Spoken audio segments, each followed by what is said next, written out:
আসসালামু আলাইকুম ওয়া রাহমাতুল্লাহি ওয়া বারাকাতুহু। আলহামদুলিল্লাহি ওয়াহদা ওয়াসসালাতু ওয়াসসালামু আলা নাবিয়্যা বা'দা।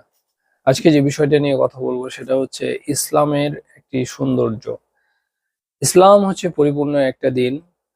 ইসলাম এমন একটা দিন, এমন একটা জীবন ব্যবস্থা যার মধ্যে সবকিছু আছে এবং এইটাকে যে মানে পরিপূর্ণ দিন মনে করে না, এছাড়া যে অন্য অন্য কিছুকে দিন মনে করে সে ক্ষতির মধ্যে রয়েছে নিঃসন্দেহে।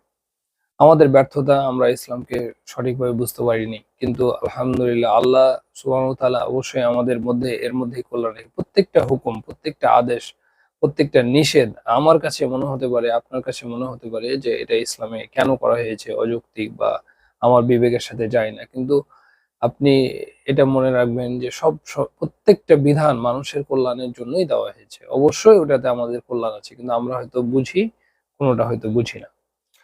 ইসলামের একটা সৌন্দর্য আমার কাছে যেটা খুব আমার হৃদয় ছুঁয়ে যায় সেটা হচ্ছে যে ইসলাম এমন একটা দিন, এমন একটা ধর্ম যে এইখানে মানে এত সুন্দর সামঞ্জস্যতা যে দুনিয়াতে আপনি পৃথিবীতে কোনো মানুষের কাছে ভালো হতে পারেন, খারাপ হতে পারেন এবং ভালো হওয়ার একটা ক্যাটেগরি আছে যে সবাই কিন্তু দুনিয়াতে সবার চোখে ভালো না।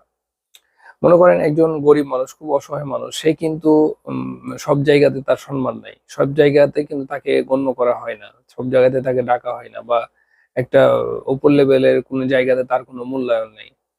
কিন্তু ইসলাম এমন একটা দিন যে ইসলাম আল্লাহর কাছে প্রিয় হওয়ার জন্য এমন কিছু ক্যাটেগরি আল্লাহ দিয়েছেন সুবহানাহু ওয়া তাআলা, যেটা যে কেউ অর্জন করতে পারে। মানে এটার জন্য এমন কোনো ক্রাইটেরিয়া দেওয়া হয়নি যে উম একজন মানুষ যে এটা অর্জন করতে পারবে না।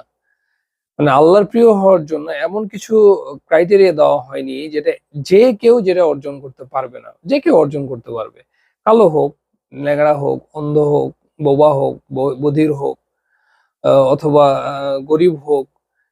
মানে এই সমস্ত মানুষগুলো আমাদের সমাজে আমাদের কাছে হয়তো মূল্য নেই। কিন্তু আল্লাহর কাছে ওই মানুষটাই কিন্তু প্রিয় হওয়ার যোগ্যতা রাখে। এমন কিছু কোয়ালিটি দিয়ে মানুষকে তৈরি করা হয়েছে। তার মানে মানে এটা ভাবার কোনো সুযোগ নাই যে আমার কাছে তো টাকা নাই, আমার কাছে তো সুস্থতা নাই, আমার কাছে তো অনেক কিছুর নাই যেটা ঘাটতি আছে।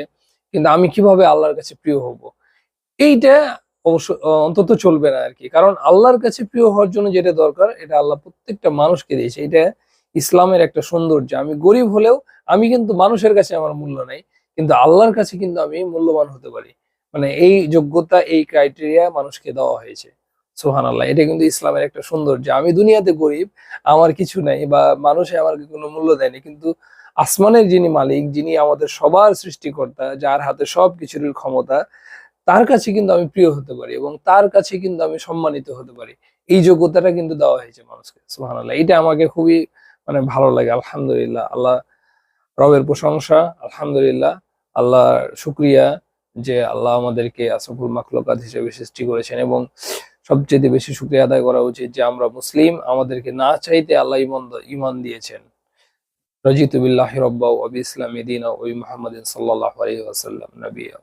এজন্য এই দোয়াটা বেশি, বেশি করা উচিত। আমাদের যে ঈমান আল্লাহকে রব হিসাবে পেয়ে এবং মুহাম্মদ সাল্লাল্লাহু আলাইহি ওয়াসাল্লামকে নবী হিসাবে পেয়ে, ইসলামকে দ্বীন হিসাবে পেয়ে আমরা যে সন্তুষ্ট এটা প্রত্যেকদিন সকাল সন্ধ্যা সাক্ষী দেওয়া উচিত। আসসালামু আলাইকুম ওয়া রাহমাতুল্লাহি ওয়া বারাকাতুহু।